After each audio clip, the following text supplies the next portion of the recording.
नमस्कार दोस्तों, आप सभी का स्वागत है मेरे चैनल LKTS IQ में। दोस्तों, क्या आपको पढ़ते ही नींद आ जाती है या फिर किताब उतारते ही जब कुछ लगाते हो तो क्वेश्चन में मार्क्स बहुत कम आते हैं? क्या आपने इतना पढ़ लिया है कि अब पढ़ते ही नींद आने लगती है या फिर लगता है कि सब कुछ आ रहा है? क्या आपने सब कुछ पढ़ लिया है? क्या आप रेलवे की तैयारी कर रहे हैं? अगर आप इन सभी कंडीशन को फुलफ़िल करते हैं तो आप सही जगह आए हैं। किताबों में वही सब है जो पेपर में आता है और पढ़ने में बिल्कुल मन नहीं लगता है। और आप करंट अफेयर GK GS की तैयारी कर रहे हैं तो आप बिल्कुल सही जगह आए हैं। उसके लिए हमारा प्लान है डेली बेस पे 10 स्टैटिक MCQ, डेली बेस पे 10 करंट अफेयर, डेली बेस पे 10 जनरल साइंस के क्वेश्चन जो प्रीवियस ईयर पेपर में आए हैं वो आपको प्रोवाइड कराना, जिससे आप एक स्ट्रेटेजी के साथ आगे बढ़ें और आप कम पढ़ करके भी रेलवे के कोई से भी एग्ज़ाम को फाइट कर सकेंगे। इसमें हमारा प्लान है 499 का, लेकिन इस समय जो चल रहा है वो ओनली 49 रुपये का है। इसमें आपको तीनों करंट अफेयर, GK GS और जनरल साइंस सहित आपको प्रीवियस ईयर पेपर सहित आपको पूरा प्रैक्टिस सेट प्रोवाइड कराया जाएगा। ध्यान रहे ये ऑफ़र कुछ ही समय के लिए है, वरना ये 499 का हो जाएगा। अभी ओनली 49 रुपये का है। अगर आप जुड़ना चाहते हैं तो इस नंबर पे संपर्क करें और कम पढ़ करके RRB का एग्ज़ाम फाइट करें, कि GK GS और करंट अफेयर का वेटेज बहुत रहता है। शुरू करते हैं आज के 10 क्वेश्चन। सेरीकल्चर किससे संबंधित है? मधुमक्खी पालन से, पौधों के विकास से, या रेशम के कीड़ों के पालन से, या मत्स्य पालन से? तो आंसर है रेशम के कीटों के पालन से। आंसर इसी में छिपा हुआ है।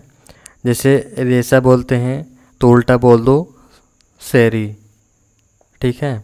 तो इसी में से आंसर निकल आएगा। मधुमक्खी पालन को एपीकल्चर बोलते हैं, पौधों के विकास बॉटनी के अंतर्गत पढ़ते हैं, और मत्स्य पालन PC कल्चर में पढ़ते हैं। क्या नाम है? PC culture. मत्स्य पालन का अध्ययन करते हैं PC कल्चर में। कवक विज्ञान क्या है? बैक्टीरिया का अध्ययन, कुकुरमुत्ता का अध्ययन, वायरस का अध्ययन, या फिर परजीवियों का अध्ययन? तो आंसर है कुकुरमुत्ता का अध्ययन। इसी को कवक बोलते हैं। इंग्लिश नाम इसका इम्पोर्टेंट है। क्या बोलते हैं? माइकोलॉजी। बैक्टीरिया के अध्ययन को बैक्टीरियोलॉजी बोलते हैं, वायरस के अध्ययन को वायरोलॉजी, परजीवी के अध्ययन को पैरासाइटोलॉजी। अगला क्वेश्चन है बायोसिस्टमैटिक्स क्या उद्देश्य है? तो आंसर है अध्ययन के सभी क्षेत्रों से विभिन्न मानकों की समग्रता पर उसके विकासवादी इतिहास और उनके फाइनलोजेनी की स्थापना के आधार पर जीवों का वर्गीकरण करना, एक सिस्टम के तौर पे। विभिन्न प्रकार के ऊतकों के अध्ययन को क्या कहते हैं? आंसर रहेगा ऊतक विज्ञान। इंग्लिश नाम इम्पोर्टेंट है, जिसे कहते हैं हिस्टोलॉजी। हाइटोलॉजी में कवक का आंतरिक संरचना आदि का अध्ययन करना। निम्नलिखित विषयों में से कौन सा विषय जनसंख्या एवं मानव जाति के महत्वपूर्ण आंकड़ों के अध्ययन से संबंधित है? आंसर है जननांकी। देखिए, इसमें कंफ्यूज नहीं होना है आनुवांशिकी में, क्योंकि आनुवांशिकी में एक पीढ़ी से दूसरे पीढ़ी तक समानता और भिन्नता का अध्ययन करते हैं। स्थिति विज्ञान में पेड़ पौधे, जानवर, पर्यावरण के सापेक्ष अध्ययन करते हैं। वायरस विज्ञान में वायरस का अध्ययन करते हैं। अगला क्वेश्चन है टैक्सोनॉमी मूल रूप से किससे संबंधित है? तो आंसर है जैव विविधता से। मानव व्यवहार के अध्ययन को क्या कहते हैं? Paleo anthropology. और जानवरों के व्यवहार का अध्ययन क्या कहलाता है? जानवरों के व्यवहार का अध्ययन क्या कहलाता है? पैथोलॉजी। अगला क्वेश्चन है माइकोलॉजी के अध्ययन किससे संबंधित है? आंसर है कवक से। विषाणुओं के अध्ययन को क्या कहते हैं? वायरोलॉजी।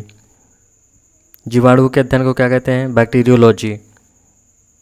और मानव कोशिकाओं के अध्ययन को या फिर कोशिकाओं के जो आंतरिक संरचना का अध्ययन किया जाता है उसे कहते हैं साइटोलॉजी। फूलों के अध्ययन को क्या कहते हैं? तो आंसर है एंथोलॉजी। और फलों के अध्ययन को क्या कहते हैं? एंथोलॉजी किससे संबंधित है? जीवाश्म विज्ञान से। तो ये एडिशनल जानकारी है, इसे भी याद कर लेना है।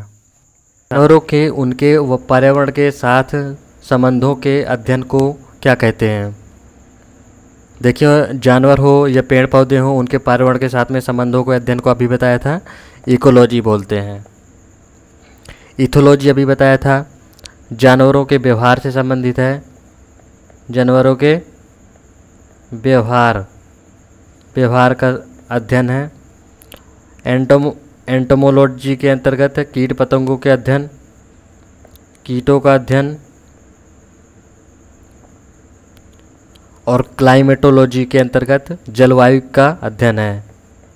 ताकि पक्षी विज्ञान के अंतर्गत आएगा ऑर्निथोलॉजी। वीडियो अच्छा लगे तो लाइक सब्सक्राइब जरूर कर दीजिएगा। ये क्वेश्चन तभी बनेंगे जब मेरा पहला वीडियो आपने देख रखा होगा, तो पहले उस वीडियो को देख लें, फिर उसके बाद में ये क्वेश्चन करें, तभी आपको समझ में आएगा और ज़्यादा से ज़्यादा क्वेश्चन कर पाएंगे। जीवाश्म विज्ञान को अभी अभी बोला था, पैलियोबायोलॉजी भी बोलते हैं, पैलियोंटोलॉजी भी बोलते हैं। पर्यावरण से संबंधित इकोलॉजी हो जाएगा। बचा कौन? वंशागति, तो ये हो जाएगा जेनेटिक्स से। क्वेश्चन है, जंतु विज्ञान का अध्ययन होता है, किसके अंतर्गत अध्ययन किया जाता है? किन किन चीज़ों का? तो आंसर है जीवित मृत जानवरों दोनों का अध्ययन। देखिए, ये क्वेश्चन पेपर में आए हुए हैं, प्रीवियस पेपर से ही उठाए गए हैं, तो आपको बिल्कुल मिस नहीं करना है, पूरा याद करना है। ये अगले 10 क्वेश्चन साइंस के प्रीवियस पेपर के जो सीरीज चल रही है उसमें। तो thank you, bye bye, have a nice day.